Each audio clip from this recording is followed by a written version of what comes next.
चलिए सुनते हैं प्रेमचंद जी की लिखी कहानी देवी। रात भीग चुकी थी। मैं बरामदे में खड़ा था। सामने अमीनदौला पार्क नींद में डूबा खड़ा था।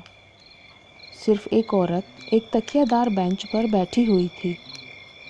पार्क के बाहर सड़क के किनारे एक फ़कीर खड़ा राहगीरों को दुआएं दे रहा था। खुदा और रसूल का वास्ता, राम और भगवान का वास्ता, इस अंधे पर रहम करो। सड़क पर मोटर और सवारियों का तांता बंद हो चुका था।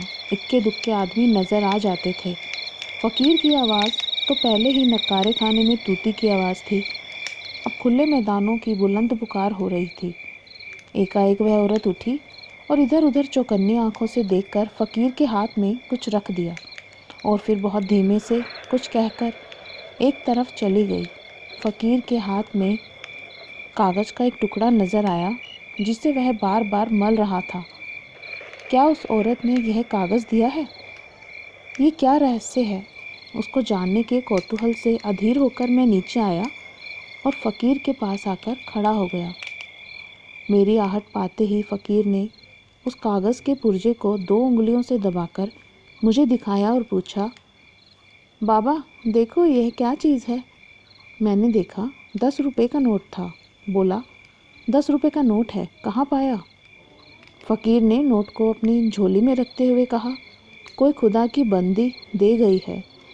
मैंने और कुछ ना कहा। उस औरत की तरफ दौड़ा जो अब अंधेरे में बस एक सपना बनकर रह गई थी।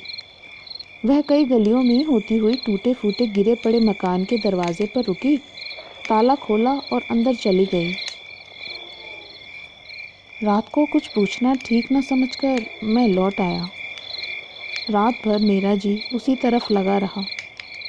एकदम तड़के मैं फिर उस गली में जा पहुंचा। मालूम हुआ वह अनाथ विधवा है। मैंने दरवाजे पर जाकर पूछा, देवी मैं तुम्हारे दर्शन को आया हूँ। औरत बाहर निकल आई, गरीबी और बेकसी की जिंदा तस्वीर। मैंने हिचकते हुए कहा, रात आपने फ़कीर को। देवी ने बात काटते हुए कहा, अजी वह क्या बात थी, मुझे वह नोट पड़ा मिल गया था, मेरे किस काम का था? मैंने उस देवी के कदमों पर सिर झुका दिया। तो दोस्तों कैसी लगी आपको ये कहानी? कमेंट करके ज़रूर बताइएगा।